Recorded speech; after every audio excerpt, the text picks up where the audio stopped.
Hey everyone, I'm Janelle Copeland. I am the founder of the award-winning bakery in Los Angeles, California, The Cake Mamas.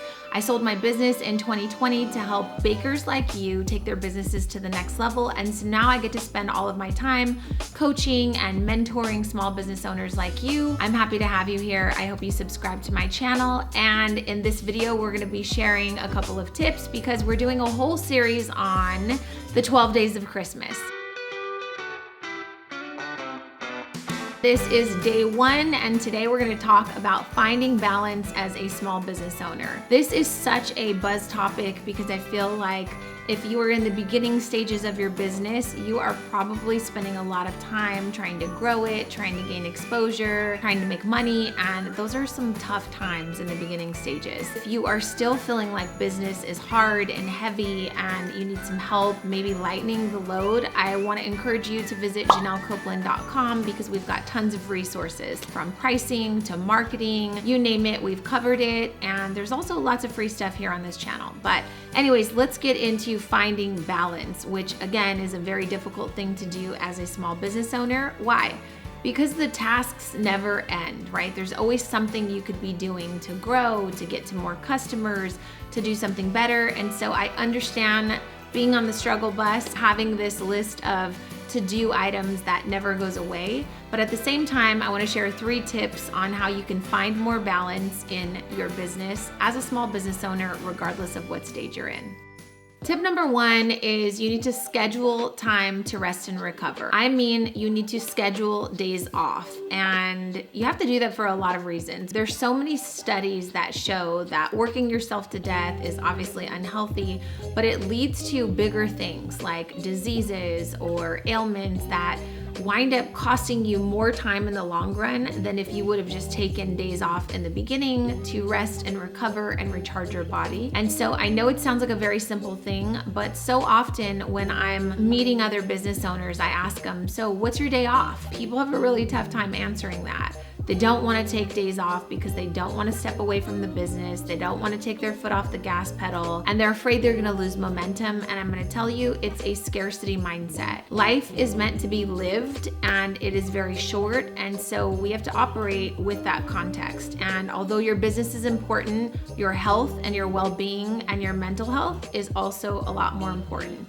So if you're looking to find more balance, I feel like that's kind of your body's way of telling you that you need to take a break. If you are craving balance, then I think that you already know you're probably working too much and you need to take some time to rest and recover. One of the things that I really enjoyed doing was scheduling a 1-hour massage during the day while my kids were away at school.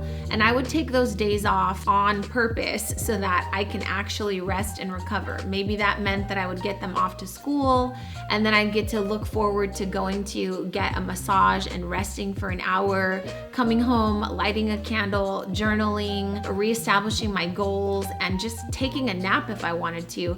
Those were things that I mentally and physically needed in order to be able to rest, recharge, reset, and step away from my business, step away from my responsibilities as a parent. And so you got to find out how to be creative. But I will tell you that you've got to give yourself the ability to rest and recover. So schedule a day off. All right, tip number 2 along the lines of scheduling is create a schedule. Oftentimes, people who own businesses, there is a never-ending workday, right? So there's not really a time that you start, but we know you start really early. And there's never a time that you end. Why? Because we've conditioned ourselves that the end time is never there. That business never ends. And I just want to tell you it's a really unhealthy habit. And I've talked about it before, it's also illegal. You would never work for a company or a corporation that demanded as much as you put in for your business. You would never work for a company that didn't have a time in which they wanted you to clock in and clock out and they compensated you for a fair day's pay. You just wouldn't do that. But for some reason, when we get into entrepreneurship, we think that those rules don't apply. And I want to invite you to look at your business as though you are a corporation, you are a successful business, and a successful business respects and appreciates good hard work, but they also respect and appreciate when their employees are not working, they are not on the clock, they don't get paid for it, so therefore there's a separation. There's not much separation when you are a business owner in charge of all things versus when you're off and it's time to be a mom, a wife, a daughter, whatever it is that you are. And so I just want to invite you to explore the opportunity to create a schedule for yourself and try to adhere to it. There's also a thing called Parkinson's Law, which states that the more time you have for something, the more time you will use. So if you know that you have to work on XYZ and you give yourself no start and end time, guess how long it's going to take? It's going to take forever because you don't have any dedicated time that you're putting aside to do X, Y, and Z. There's no start, there's no accountability, there's no stopping, and so you kind of just take all the time that you want. And so I found that when I put myself on a schedule, I'll arrive at work at 8, or I'll start my work day at 8, and I will be done no matter what by 5 p.m. I would get so much more accomplished in that time frame if I really treated it as though I was working for a corporation. So as simple as that sounds, I do think that one of the best ways you can find good balance is to create separation. When are you working? What's the schedule? What's your routine? And when are you off? And when you're off, you're off. Creating the separation is important to feel like you're not constantly craving more balance. You actually are living in balance. All right, number 3 is important because it's kind of cliche, but it's to remember the bigger picture. And I want to read you all of these cliches because I know remember the bigger picture sounds so simple, but it is really the simple stuff that is easy, but doesn't necessarily mean we adhere to or we follow through on, right? All the cliche stuff. Life is short, nothing's promised, there's more to life than just your business, life goes by fast, so stop and smell the roses. Success in business isn't just a sprint, it's a marathon. And if you don't take the time to rest, recover, smell the roses, enjoy your life, and most importantly, enjoy the journey along the way, and you're so worried about trying to get to the destination, you're always gonna feel out of balance. And so if you find yourself watching this video because you feel like all you do is work, you feel like the business is consuming you, and you're trying to create some balance in your life, then this is the video or the sign that you need.